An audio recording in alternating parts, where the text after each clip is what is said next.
Oke, ini ngomong agak serius dikit ya. Kutujukan kepada seluruh orang tua di luar sana yang suka ngomong kayak gini. Dari kecil papa mama udah biayain kamu ini. Dari kecil papa mama udah sekolahin kamu kayak gini. Kamu nggak pernah bersyukur gini. Oke, aku kasih analogi gampang ya. Tuhan nih nyiptain manusia, dar.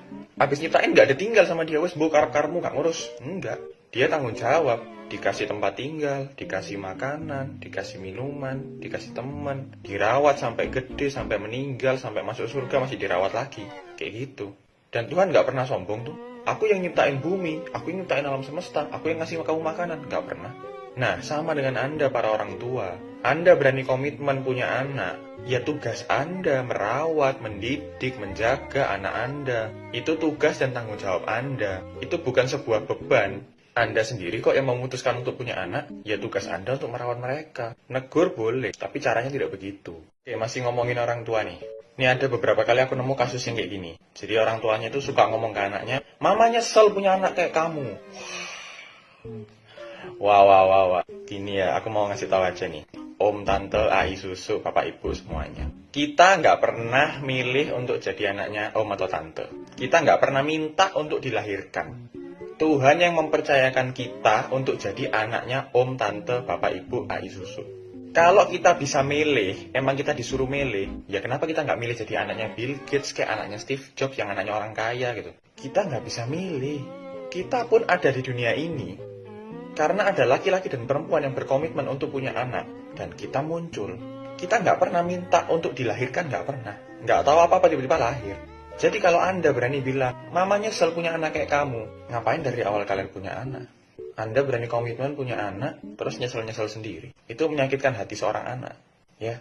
Oke, masih ngomongin orang tua. Bagi para orang tua di luar sana, yang suka ngomong kayak gini. Tuh lihat tuh anaknya Suk Bambang, pinter, sekolah di Jepang, dapat beasiswa, rajin, pinter, ganteng. Ayo kamu kok nggak bisa kayak gitu sih? Aku paham. Itu sebenarnya tujuan Anda adalah memotivasi anak Anda supaya bisa jadi pintar, supaya jadi seperti mereka. Tapi tak kasih tahu aja nih, tiap anak itu punya kemampuan yang beda-beda. Tiap anak punya hobi atau kesukaan yang beda-beda. Anaknya Pak Bambang mungkin pintar matematika dan segala macamnya. Anak Anda mungkin pintar bahasa Inggris, pintar public speaking, pintar nyanyi. Nggak ada yang tahu. Dan dengan Anda ngomong, itu loh anaknya Pak Bambang gini, kenapa kamu nggak bisa jadi kayak gitu? Itu bukannya memotivasi anak Anda. Anak Anda itu malah ngerasa kayak dia nggak dibutuhkan. Papa mama nggak mau punya aku, papa mama maunya punya anaknya Pak Bambang. Itu malah bikin kita makin males. Coba aku balik deh. Misalnya aku bilang gini, kenapa papa nggak bisa kayak Pak Budi? Kaya bisa keluar negeri tiap bulan. Sakit hati nggak? Ya udah. Kak, kalau punya orang tua suka ngomong, punya anak ngerepotin aja itu harus gimana ya, padahal aku udah bantu sekuatku. Ini kalau aku ya. Aku berani soalnya ngomong ke papa mamaku. Ngerepotin. Memang, semua orang tua kalau punya anak pasti ngerepotin. Bayarin sekolah, bayarin kuliah, beliin makan, jagain. Pasti ngerepotin. Gak ada yang gak ngerepot. Gak mau repot, ya gak usah punya anak. Gitu. Tampar dengan fakta. Bahwa punya anak memang ngerepotin. Gak ada yang bilang punya anak makin gampang, gak ada. Kalau Anda, para orang tua, berharap anak Anda bisa membantu, bisa ngasih duit, bisa jagain, bisa ini, bisa itu. Memang bisa. Tapi pasti Anda harus repot dulu. Dari kecil Anda harus jaga dulu sampai gede, sampai pinter. Udah gede, udah bisa mikir, udah bisa kerja. Baru mereka bisa bantu kalian, para orang tua.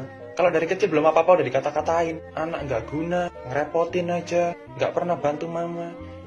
Jangan kaget kalau udah gede Anda dimasukin ke panti jompo. Sakit hati mereka dari kecil dihina-hina terus. Tobat, Bapak, Ibu. Kalau gue jawab terus gitu, nanti ortu gue bilang, "Jawab terus kamu." Ya gimana, namanya komunikasi itu dua belah pihak. Anda bertanya, saya menjawab. Saya bertanya, Anda menjawab. Harus dua belah pihak dong.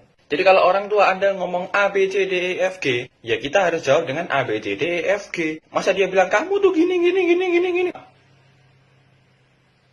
Pasti dia marah. Bisu ya? Ya makanya kita harus jawab. Kalau emang kita salah, ya mas, sorry aku tadi salah, lain kali aku nggak gitu lagi.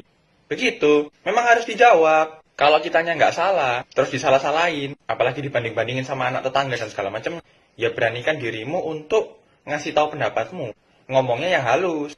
Ma, jangan gitu, ini bukannya apa-apa, aku cuma mau ngasih tahu, tapi kayak gini. Gitu. Kan gimana-gimana dia orang tua kita. Ya tetap kita harus ada respeknya ke dia. Nggak boleh dibentak balik. Mama tahu apa? Ya ambiar, buyar. Mama yang ngelahirin kamu.